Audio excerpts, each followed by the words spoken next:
Hayyena kan jirtu kabajamtootaa fi hordoftoota Eebbisaati. Kun Eebbisaati waa'ee teekinooloojii haakingii simbiraan gahaa turedha. Har'as waan addaati qabannee dhiyaannee jirra. Innis viidiyoo yuutuubii yeroo hojjennu viidiyoo guddaa yookiin namoota baay'ee bira akka ga'uuf maal fayyadamuu akka qabnudha. Innis wantoota nuti fayyadamuu qabnu keessaa tokko taagiidha.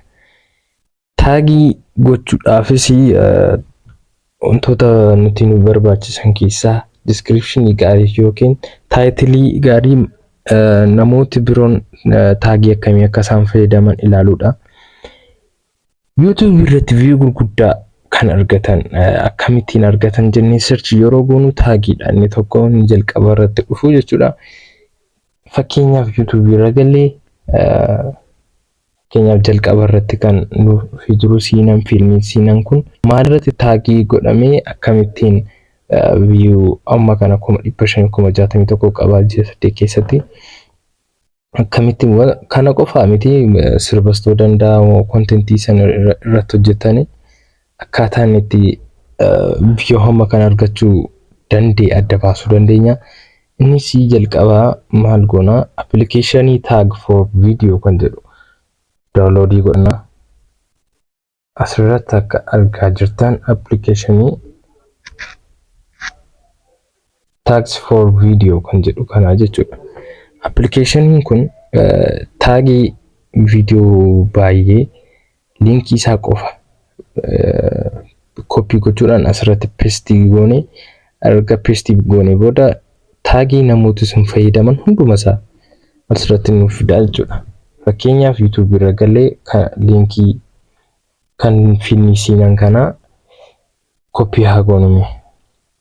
Sheerii kan jedhu mallattoo tuqaa sadii bukkee viidiyoo irratti kan argamtu erga cuqaasnee booda sheerii kan jedhu irratti cuqaasna. Sanii booda koppii link. Koppii linkii erga goonee booda gara appilikeeshinii kana seenna. Gara application tags kan jedhu kana tag jettanii yoo search gootan Play Store irra ni argattu jechuudha. Haala kanaan interfeesiin isaa haala kanaan isiniif dhufa. Sanii booda bakka duwwaa type or paste bakka jedhu irratti pasting goona jechuudha. Bakka search jedhu kana irratti gadi qabnee pasting goona. Sanii booda search. Akkuma asirratti argaa jirtan siinan fiilmii kan jedhu kuni taagii kana fayyadamanii jiru jechuudha. Taagii viidiyoo baay'ee namoota baay'ee bira akka ga'uuf yookiin viiyuu guddaa akka argatuuf taagii akkasii fayyadamanii jiru. Qoosaa, siinan, sirba, bashqadaa, egeree, afaan oromoo wantoota adda addaa isinis fayyadamuu dandeessu. Yoo hamma kana barreessuu hin fedhin kanuma nama kontentii keessanii wajjin kan wal ilaallatu waa'ee teekii kan yoo ta'e teekii afaan oromoodhaan kan hojjetame kan teekinooloojii wajjin wal qabatee viiyuu guddaa kan qabu irraa taagii isaa viidiyoo isaatti koppii gootanis irratti erga pesti gootanii booda haala kanaan isiniif dhufa.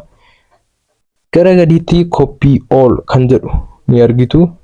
Koppii olii erga goone booda viidiyoo keenya irratti taagii irratti pesti godhachuu dandeenya jechuudha.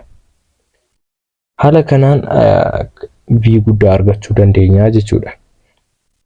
Gaaffii fi yaada yoo qabaattan koomentii irratti nuuf barreessaa jecha. Eebbisaa Teek teelegiraamiidhaan feesbuukiidhaan hordoftoota 2000 ol kan qabu jooyinii gochuu hin irraanfatinaa. Yaaddas yoo qabaattan achirratti nuuf barreessuu dandeessu. Maatii kanaaf haaraa warri taatanis subscribe gochuudhaan jajjabeessaa. Galatooma.